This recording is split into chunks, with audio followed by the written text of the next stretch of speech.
Kamu pernah nggak niatnya mau ngerjain sesuatu yang jelas-jelas penting? Kerjaan, skripsi, bisnis, olahraga, tapi badan rasanya berat banget.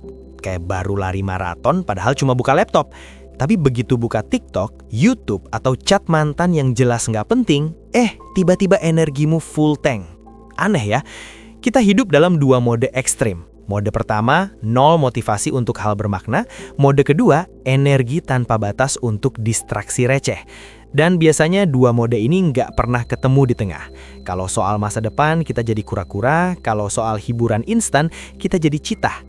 Masalahnya, kita sering mengira ini soal moralitas. Gue emang pemalas, gue nggak disiplin, gue lemah. Padahal, ini bukan bukti kamu manusia gagal. Ini bukti ada sesuatu yang bergeser di dalam otakmu. Ada eksperimen terkenal tentang tikus yang dopaminnya dihilangkan. Tikusnya lapar, makanannya ada, tapi dia nggak mau bergerak satu langkah pun buat mengambilnya. Kalau makanannya ditempelkan langsung ke mulutnya, dia makan, artinya dia masih suka makan. Dia cuma nggak punya dorongan untuk bergerak. Kedengarannya familiar? Kamu mau sukses, mau sehat, mau punya hidup lebih baik. Tapi untuk bergerak selangkah saja, rasanya kayak disuruh mendaki Gunung Everest pakai sandal jepit. Gesekan kecil saja, buka file, pakai sepatu, duduk tegak, sudah cukup bikin kamu menyerah. Bukan karena kamu nggak peduli, tapi karena mesin bergerakmu lagi error. Dan disinilah kita mulai masuk ke kesalahan terbesar yang selama ini kita yakini. Selama ini kita diajarin kalau dopamin itu hormon kebahagiaan, zat kimia kenikmatan, hormon senang-senang. Padahal bukan. Dopamin itu bukan rasa senang. Dopamin adalah dorongan sebelum rasa senang itu datang. Dia adalah energi yang membuat kamu bergerak, bahkan sebelum imbalannya muncul. Jadi kalau kamu ngerasa nggak punya tenaga buat mulai, itu bukan karena kamu nggak suka hasilnya. Itu karena bensinnya yang habis. Otak nenek moyang kita sebenarnya mesin motivasi yang sempurna. Mereka hidup di dunia kelangkaan. Mau makan, harus berburu. Mau aman, harus waspada. Mau pasangan, harus berjuang. Setiap kesenangan ada payment wall-nya. Ada harga yang harus dibayar dulu. Otak kita dibangun untuk dunia seperti itu. Dan ada sistem seesaw antara rasa sakit dan kesenangan, kayak jungkat-jungkit. Kalau kamu dapat kesenangan, sisi rasa sakit turun. Setelahnya, otak akan menaikkan sisi rasa sakit untuk menyeimbangkan. Tujuannya bukan bikin kamu bahagia selamanya, tujuannya bikin kamu stabil. Masalahnya sekarang, kita hidup di dunia di mana kesenangan gak ada antriannya. Mau hiburan, tinggal scroll. Mau gula, tinggal pesan. Mau validasi, tinggal upload. Semua instan, semua tanpa effort. Payment wall-nya hilang. Dan ketika kesenangan datang terlalu sering tanpa harga, jungkat-jungkit itu rusak. Kesenangan jadi murah. Dan motivasi ikut runtuh. Kita bukan kurang semangat, kita overdosis kesenangan kecil.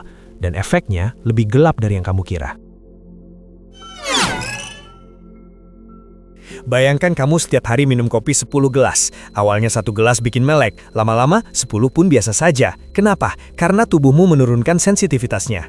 Hal yang sama terjadi pada dopamin. Setiap kesenangan murah, scroll, sugar, porn, game, binge watching, itu bukan cuma bikin senang sesaat. Itu juga membuat tingkat dasar dopamin kamu turun. Tubuh memperketat tempat penerimaan dopaminnya, supaya nggak kebanjiran. Akibatnya, kamu bangun pagi sudah di level minus. Bangun tidur rasanya kosong, nggak ada energi. Bahkan sebelum hari dimulai, kamu sudah merasa kalah. Dan makin sering kamu cari kesenangan untuk menutup rasa kosong itu, makin dalam juga ketimpangan yang terjadi. Seperti jungkat-jungkit yang makin tak seimbang. Akibatnya, saat kesenangan itu hilang, rasa jatuhnya juga makin berat. Gold star besar dalam hidupmu, tujuan, mimpi, karya, makna, terkunci di balik tembok yang makin tebal. Yang tersisa cuma reward kecil yang makin lama makin hambar. Inilah dopamine prison. Hidup dengan energi rendah, gelisah, nggak bisa duduk diam 5 menit tanpa buka HP. Pengen berubah, tapi nggak punya tenaga untuk mulai. Dan di titik ini biasanya kita menyalahkan diri sendiri.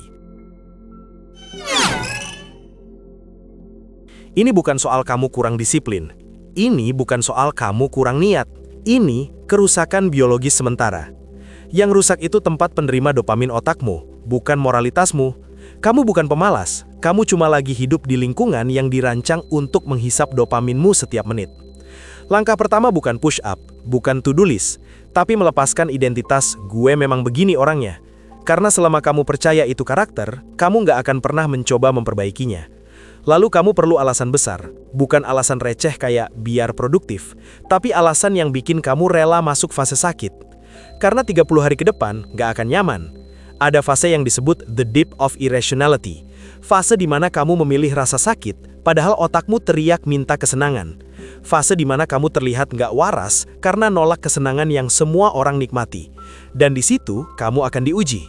Apakah kamu mau tetap di penjara nyaman, atau keluar meski harus berdarah dulu? Kalau kamu memilih keluar, maka masuklah ke fase reset.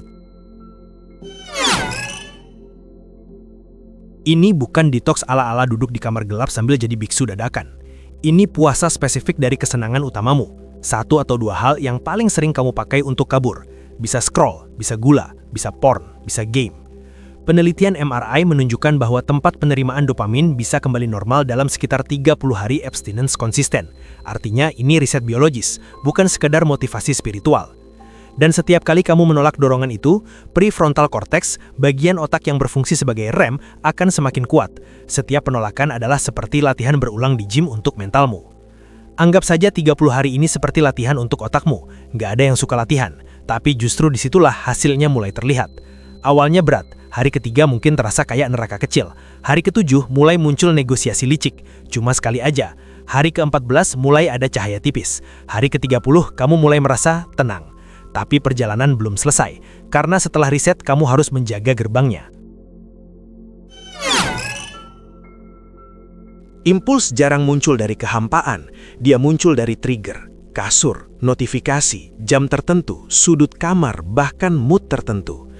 Kalau kamu mengandalkan niat kuat saja, kamu kalah sebelum mulai.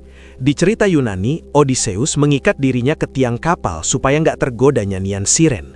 Dia nggak percaya pada willpower-nya, dia percaya pada sistem.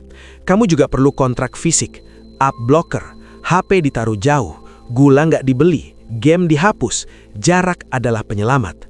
Karena siren song modern itu keras banget, scroll tanpa ujung, video yang selalu satu lagi, gula yang selalu diskon, semua memanggil kamu dengan suara lembut tapi mematikan.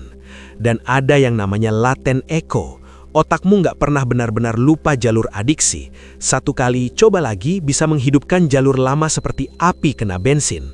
Makanya sistem lebih penting daripada semangat. Dan kalau kamu mau naik level, kamu nggak cuma menghindari penjara, kamu harus membangun tempat perlindungan. Pertama, kenali rasa lapar, marah, kesepian, lelah, dan bosan. Banyak yang kambuh bukan karena kamu lemah, tapi karena kamu cuma lapar atau capek. Sederhana, tapi sering diabaikan. Kedua, nggak ada lagi free reward. Kesenangan harus dibayar dengan effort. Mau nonton? Selesain digas dulu. Mau dessert? Olahraga dulu. Kamu mengembalikan payment wall yang dulu hilang. Ketiga, invisible gym technique. Setiap keinginan adalah alarm latihan. Bukan musuh, tapi barbel mental yang muncul otomatis. Alih-alih kabur, kamu angkat. Keempat, the 10 hits of pain. Setiap hari pilih 10 ketidaknyamanan kecil. Bangun tanpa snooze, air dingin 30 detik, jalan kaki ekstra, ngerjain yang sulit duluan. Rasa sakit kecil yang dipilih dengan sadar akan membuat kesenangan muncul pasif tanpa dikejar. Dan pelan-pelan, jungkat-jungkit itu stabil kembali. Kamu bangun pagi dan gak minus lagi. Duduk 20 menit fokus bukan hal mustahil. Tujuan besar gak terasa setinggi langit.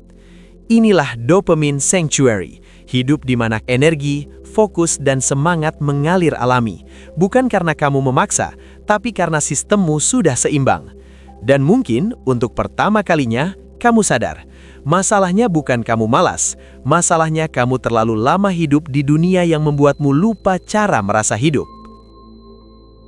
Terima kasih sudah menonton. Jangan lupa like, subscribe, dan tulis komentar. Kami sangat menghargai setiap dukungan dari kalian. Semoga hari-hari kalian menyenangkan dan sampai jumpa di video selanjutnya.